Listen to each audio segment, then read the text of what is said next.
You're listening to a podcast hosted on the Podcast Matrix. What is the podcastmatrix.com?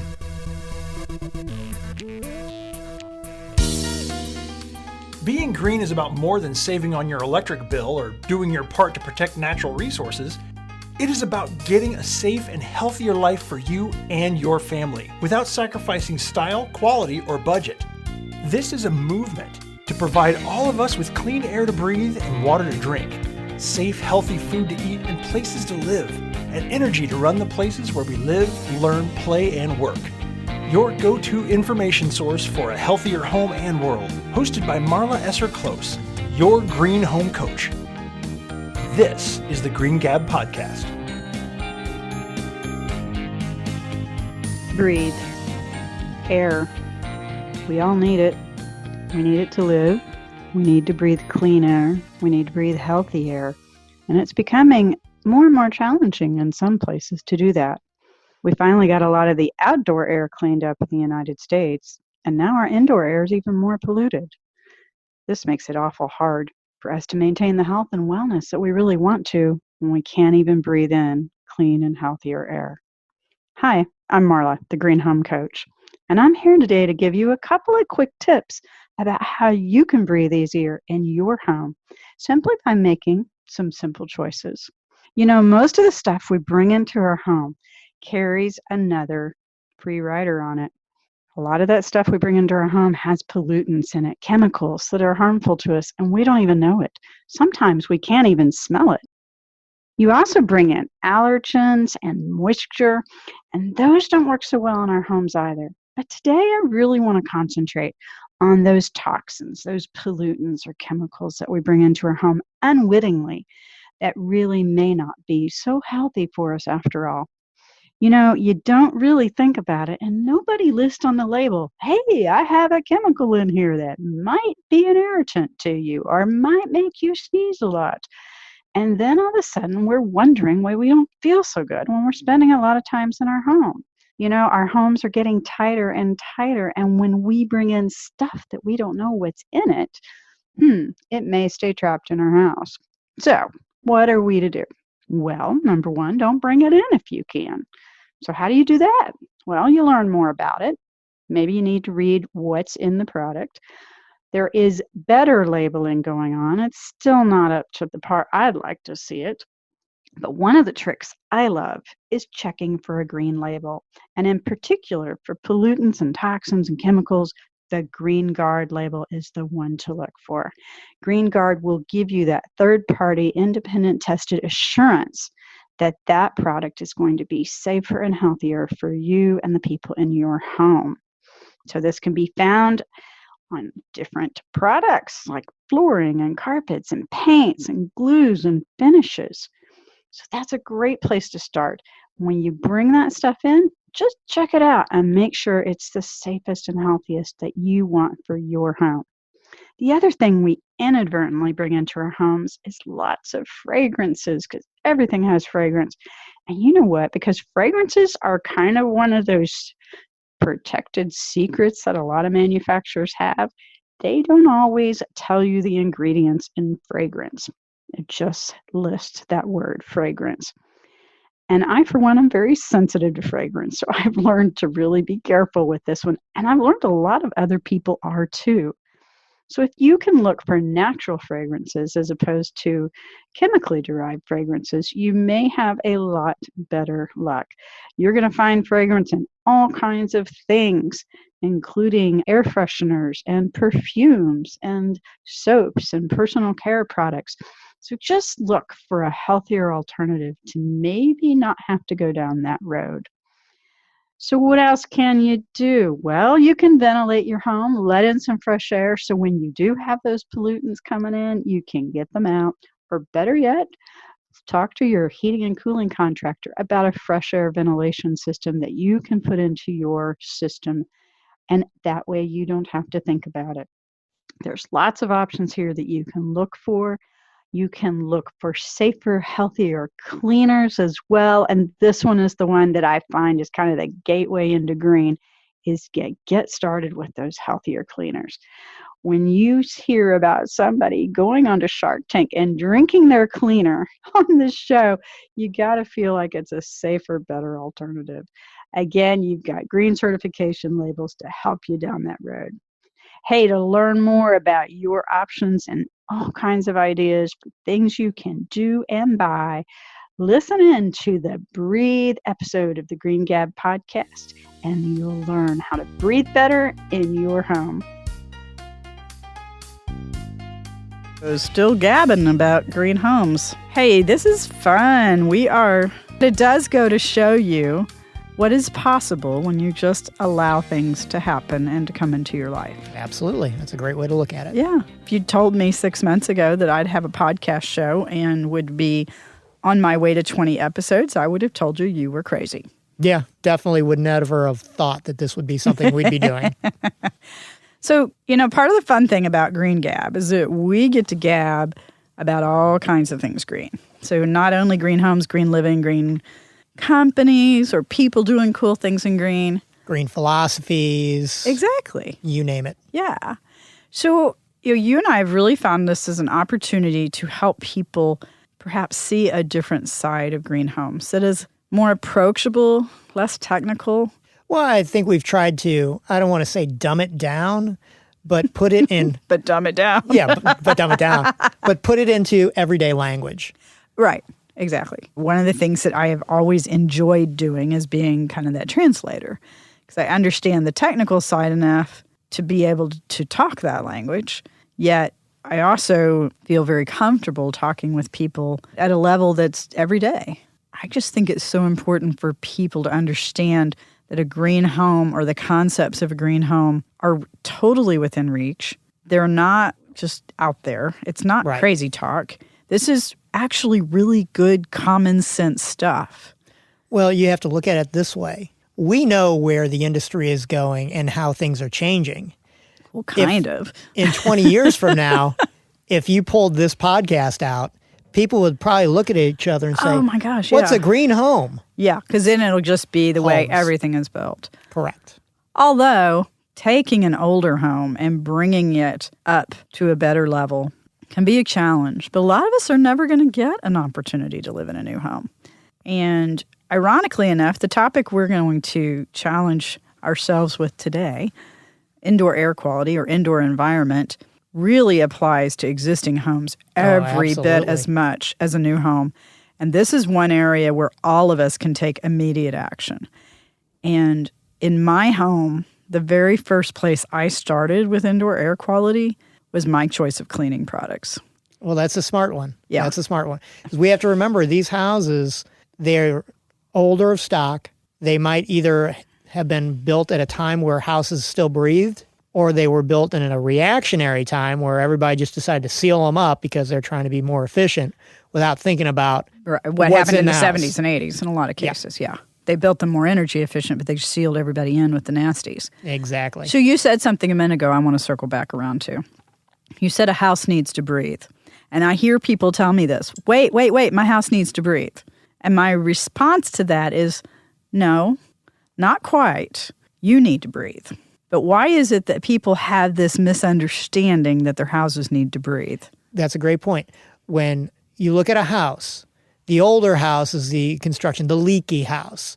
You had, You mean the ones that had coal as a heating source? That's right. That is why. Because you were burning a coal fire in the house, and you needed that smoke to escape. You didn't want it to sit there. In today's standards, when we say a house needs to breathe, it's not that the house needs to be leaky. It just has to have a fresh air exchange. So there is fresh air coming in a managed way, not through every corner of the known universe of the house. But we like to bring in fresh air from the outside and get rid of old air from the inside, just like if you or I were breathing. So let's put an analogy out there that might help people to understand this. So when you breathe in air, your lungs filter it, clean it, take what they need from the air, and they exhaust the spent air. Correct. Full of all kinds of icky stuff that we really don't want to keep in our bodies, including carbon monoxide and a number of other chemicals. If you wrap a scarf around your mouth and you breathe through that scarf, you've added another layer of filtering, which may filter things going in, but it's also going to stop things from going out. Correct. So if your home is leaking through the joints and through the cracks and the crevices and the penetrations in the roof and along the foundation and in the walls, think of every place there's a plumbing pipe going outside or an electrical connection or a flue. Windows, doors, all of these holes in your walls, if they're not sealed up, are exhaling and inhaling air through whatever material is there. So, for instance, if you have insulation, bat insulation, for instance, that bat insulation is filtering some of that, not necessarily in a good way. It's like that scarf, right? Mm-hmm. So it may be keeping some of the icky stuff out. But it's keeping some of it in. Exactly. So what we want to do instead is be like a snorkel. So basically, it's just like if you're snorkeling in the water, you're going to take that first deep breath before you go under. But then you're just going to sit there and bring fresh air from above the water to your lungs. So we want to do that same thing with the house. We want to have the house with a nice tight seal, just like our lungs underwater, and yet we're bringing fresh air in from the outside via not really a snorkel, but something close. That's the best analogy I could come up with. Well, it makes sense. In between coughing fits. But breathing is important, as evidenced by my coughing fit, right? If we don't breathe, we kind of die. Exactly. So why would you want to have stuff in your house that's making you not breathe so well? Oh, you wouldn't. And I know if we can't see it, we can't smell it, or we don't know what's there, head in the sand, and it's all okay. However, folks, it's time to start reading labels. It's time to start taking responsibility for your own health, your own wellness, in your own homes. And reading the labels and understanding what you're bringing in your home is a first step to that. Well, a little prevention now is going to go not only a long way, but it's also going to help prevent a larger medical bill down later on. Yep. And on that thought, let's take a quick break off the Green Gab, and we'll be back to talk more.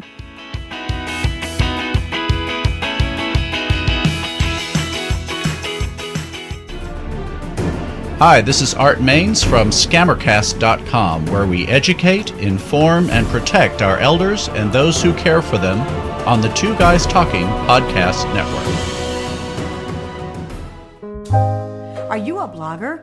Always wanted to be one? Are you a business that wants to add a blog to their website?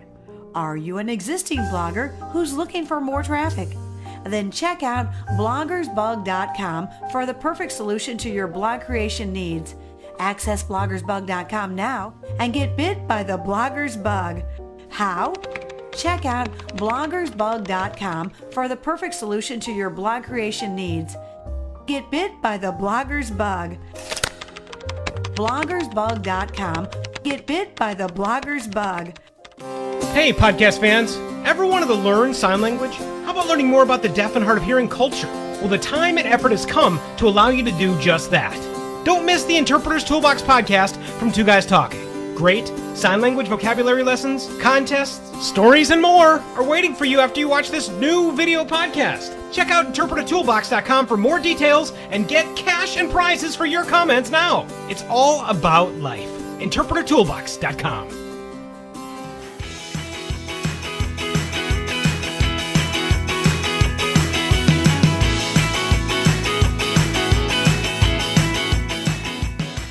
So still gabbing about green homes. We have a habit of doing that. Coughing. I think it's appropriate that we're talking about indoor air quality, and it's having very a hack appropriate. Attack. It's very appropriate, basically showing what it looks like when a house can't breathe. Exactly. So you didn't know. This is how much I care about what I do.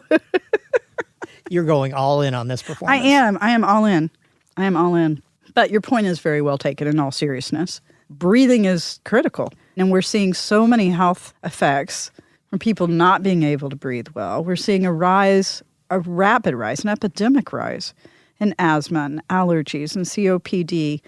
And a lot of this is coming from environmental conditions, from pollution, not just outdoors, but indoors as well. Matter of fact, in the United States, most of our indoor air is more polluted than our outdoor air. Well, and they can trace a lot of this to the early 70s once we hit the oil embargo.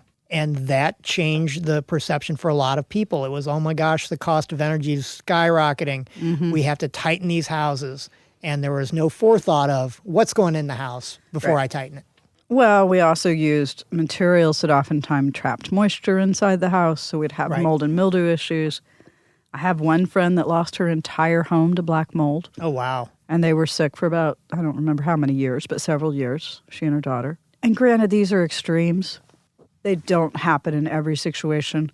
But if you can keep those situations from happening, more and more of us are becoming more sensitive to a lot of this stuff, both natural and synthetically produced chemicals and toxins and allergens and spores and all kinds of things. So while living in a pristine environment is probably not going to happen for most of us, if nothing else, just because of the natural world, keeping it in balance as much as possible certainly helps. And if you know you have those choices that you can make up front, why not make them? So, for instance, first of all, you want to control what pollutants you bring in, right? So control the source. So that's kind of a great place to start. Just keep it out. And that can be your choice of materials. That can be your selections. For instance, not even having a fireplace in the house can help control pollution. Now, a lot of us really like a fireplace. So there's ways to do it that are safer. And by no means are we saying don't have a fireplace. But we're saying be aware if you're going to have a fireplace, what the safest way to have it is. These are the things you should do if you want to have that amenity. Exactly. Oh, here's one that's kind of hard on us in modern day America. An attached garage is a huge source of additional pollution inside of a house because most times that wall between the garage and the house isn't sealed well enough and the pollution from the car gets into the house. You have carbon monoxide, you have sulfuric oxide, you have nitric oxide. All kinds of nasty oxides. Oh, yes. So if you're going to build an attached garage to your home, know that. And know that it needs to be really well sealed. Your door needs to be gasketed, or better yet, put at an angle where the direct fumes don't come. Like I had one house that the door was at a perpendicular angle to where the cars were and offset back in a little area. So I didn't get the direct flow of air from the cars. You would have had to get the indirect exhaust. Right. So even simple design factors like that, if you're going to have an attached garage, can give you a little more protection. Simple things about thinking it through before you just go with any answer can really make a big difference in the long-term viability of what you're bringing into the house unintended. The other thing is a lot of us store our chemicals in the garage. Oh, yeah. Paint, gasoline for the lawnmower, Yeah. oil for the lawnmower, you name it. So paint actually really should be stored in an area that doesn't freeze. So you really should be storing it inside the home. But then you have the flammability issues. So, I mean, there's not a perfect answer, right? And chemicals, I just encourage people to not use so many chemicals. The chemical runoff that we're seeing, and this has nothing to do with indoor air quality. Well, it does because it's chemicals, right? But the amount of chemicals we're seeing in the runoff waters and in our ponds and our rivers and our lakes, and a lot of it's coming from the chemicals we use in our yards. Right. A huge amount. And once again, we keep talking about it and we keep harping about it. Native plants are used to the environment. They don't need them. Well, I actually looked at a type of grass. I had heard of buffalo grass before, and this wasn't buffalo grass. At least it wasn't called that. But buffalo grass is a quote-unquote domesticated grass, but you only have to mow it about once a month. And this grass that I had seen was the same thing. You only had to mow it about once a month. It's low water requirements. It's in super deep roots. Mm-hmm. So it would survive without irrigation. You only had to cut it about once a month, and it only got to about 4 to 6 inches. Oh, wow. If I remember correctly, maybe 6 to 8. Not so long that it wouldn't be acceptable in a neighborhood. But you think about all the resources that we spend on a lawn, and that could be a whole nother topic. Matter of fact, we should do one on landscaping in your yard. I got a lot of good ideas on that one, too. I'm sure you do. I know. I just got through reading a couple of really good books about that, too. But back to indoor air quality. So pollution comes in many forms, right? Yes, it does. And so we want to keep it out. Do you know what one of the biggest forms of hidden pollution and chemicals is in our homes? Oh, wow. I'm going to go with flooring. Flooring's got a lot in it. Do you know what chemical oftentimes comes in? Formaldehyde. Formaldehyde, that's right. Oh, by the way, it's the same stuff that we used to preserve our frogs in biology. Yep. I think they used it a lot in preserving bodies, too, before the visitations and the funerals. A lot of flooring that comes in from other countries, especially heavy on formaldehyde. Yeah, there's been a couple of very prominent cases on the news that have involved formaldehyde. Formaldehyde can be in your furniture. It's oftentimes found in constructed wood, like plywood, or not plywoods, but I can't even think of the name I want. Not OSBs, but pressed woods, yeah. So a lot of times pressed woods that are used in making cabinetry or furniture, flooring, etc., will bring in formaldehyde. So you might have this super wonderful home that you've built to be greener, and you've really been careful about everything you're bringing in there. And then if you're not paying attention to your furnishings, you inadvertently may bring in unwanted chemicals. It does pay to pay attention. There's all kinds of ways to approach being green. So you might be natural. So for instance, choosing natural woods or natural finishes. You might be sustainable, finding things that are easily regenerated and still have a long life and durability and are safe. You might choose products that, according to the Wellness Within Your Walls website, are responsible. So responsible meaning that the chemical composition is known and there's transparency in it. So you know exactly what's going on the wall. And you know that those chemicals are safe enough. I'm not sure there's ever something as completely safe because even in the natural world, there's things that aren't necessarily safe, even though they're natural. The way it was phrased, it's like safe enough. Every chemical has some kind of an effect. It's just a matter of how bad of an effect. And there's a trade-off. There's no way for us to live in a completely unimpactful way. Correct. There's just no way. I mean, animals impact the world. Right. Plants impact the world. But if we can figure out a way to have less impact, because there's a lot of us. So if we can be healthier and then also have less impact, oh, wow, that's a win-win. Right. It's better for everybody. Right. Exactly. Hey, so we're going to take a quick break. We'll be back to gab some more.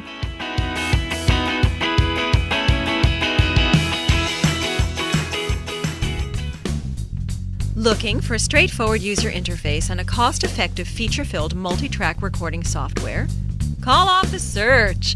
Mixcraft from Acoustica has exactly what you're looking for. It's time to include reliable audio creation and editing software with real punch into your projects. Check out Mixcraft now over at acoustica.com/Mixcraft and start a new generation of audio creation and editing today. Don't miss the next episode of the Agents of S.H.I.E.L.D. podcast. Agents of S.H.I.E.L.D. isn't just a television show now on ABC. It's a great new podcast available at agentsofshield.tv, only on the Two Guys Talking podcast network.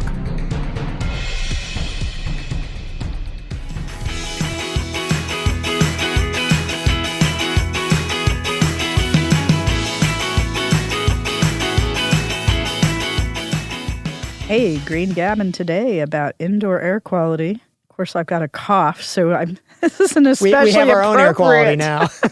I know, it's an especially appropriate topic today, but your respiratory ailments, I just have a cold, but respiratory ailments have become truly epidemic in many cases, and more research is showing the detrimental effects of our environment, and a lot of our pollution is indoors, as we were saying earlier, and it's a lot of different things. It's pretty simple when you're remodeling or redecorating or bringing new stuff into your house. If you do a little bit of homework, it can make it a lot better. Oh, that little bit of preparation goes a long way. It really does. When I painted, oh my gosh, I was back in the old house, so it's been 8-10 years. A gentleman that had painted for me several times before, and I had him painting. I said, hey, I want you to use this then somewhat new low VOC paint. And VOC, for those of you that don't know, volatile organic compounds. So the lower the number of VOCs in the paint, the less icky stuff there is in it. The healthier it is to breathe in. Well, what was so funny, so he paints the entire house with this new, air quotes folks, low VOC paint, which he hadn't used before. Took him, a few minutes to adjust because it did go on a little bit differently. But once he got used to it, he said it was good coverage, and he was happy with the results. And we were using a big name brand line of low VOC paint. But when he finished with the house, he made a comment to me that really made me take note. He said, "You want to know something?" I said, "Yeah, what?" He goes, "It's the first time I've painted a house that I haven't had a headache." That's because his body kept breathing all those fumes in. We all know the paint fumes. It's kind of gives you that little bit of a high or whatever, a little lightheadedness. So that's the first time he'd never experienced that. Yeah. So not just for your safety in your own home, but for the safety of the people working on your home, these choices make sense. And that's a huge one, because how many people go to Lowe's or a Home Depot or the neighborhood hardware store, pick up paint over a weekend because they want to redo a room? Well, and here's the better part. Some lines of paint are no longer available in a quote-unquote high VOC formulation. They just come one way. And that makes so much more sense. Why have 2 or 3 or more manufacturing lines? Just do it one way and do it the better way. So kudos to any of manufacturers of paint or other products that have just elected to do it the better way and not give people an option of doing it in a way that could be harmful. And honestly, you've got to think, as more and more of this research becomes available, we need to trust manufacturers. And if they're not doing the things that are safer and healthier for us, then it's hard to trust them. Yeah, well, it's just like, when we found out about the appliances. Yeah. Appliance manufacturers did the same way. You know what? This is the best way to do it. It's the healthiest. It's the best use of resources. Do it one way. Don't have 2 different lines. So what else can we make selections? Our paints, our finishes, like our stains, glues. Oh, yes. Caulks, sealants. No VOC glues and caulks and everything. You have the balance between hardwood floor and rugs. Well, also, even with hardwood floors, years ago, when it wasn't as good as it is now, I did a water-based urethane instead of a polyurethane. And at that point in time, this was over 10 years ago, it took, I don't remember, quite a few coats of water-based urethane to get it even close to being as durable as polyurethane. Right. Now that's different. Now everyone, I haven't redone a floor in a while, but everyone I've spoken to said the water-based urethanes are really good now. Right. It took them a little time, and I learned this when I was still in the cabinetry industry. We had made the switch early on between doing oil-based polyurethanes and water-based, because once the water-based got even as far as everything, it was a no-brainer to make the switch because of the health benefits. And so many more health benefits. So when somebody tells you, hey, you have to keep your windows open for 24 hours or more, you know there's something really nasty going on with the chemical off-gassing of that product. Certain spray foam insulations even, you can't be in the house for a while, which is why a lot of times, right, and that's why a lot of times they're not used for retrofit applications. They're only used. Now, there are safe or safer spray foam applications, and spray foam still makes a lot of sense from an energy efficiency standpoint. Again, a trade-off. But if you're going to have people in that house, you want to make sure that you're adhering to those recommendations so that everybody's safe. And plus, if you're doing it in a new construction situation, you still have, the garage door's not on yet. And nobody's the front door is there. Yeah. Nobody's living in the house. So it's not as a big of a deal for it to off-gas and not affect anybody versus somebody living in a house and having the floors done and it off-gas through the house. You may choose very different decisions if you're living in the house while it's being redone, simply because you do have to live with it. Right. And you may want to make, that was why I chose water-based urethane years ago, because we were in the house when the floors were being redone. We just didn't need to add that complication to our lives at that point in time. Sometimes it's just got to go with the easiest decision. Absolutely. So you started down the flooring versus carpet path, and I kind of cut you off, but continue on that. Well, you have to make a decision of, do I want the hardwood floors? Do I want carpet? If I go hardwood floors, I can go, maybe something that's pre-stained or doesn't need a stain. It's already ready to go. I can get it from a sustainable forest. There's a lot of things that go into where I can go hardwood route and make that a very sustainable product. Or tile. Tile as well. Yeah. Absolutely. And there's actually even a growing number of sheet products that are vinyl-like that are made of recycled materials and actually carry a green certification. I can't remember if it's Green Seal or I think it is Green Seal. But there's Green Seal or Green Guard. And Green Guard's the low VOC one. But case in point, there are some really well-priced, affordable options. Oh, absolutely. That are taking different ways of being green. And that's just the point, is there's not one way to be green. This is why your priorities are so important. And back to hard flooring finishes versus carpet, oftentimes is recommended when there's any respiratory or allergies or asthma in the family or the people living there, because they're a lot easier to keep those irritants down. Right. They tend to get trapped in carpet.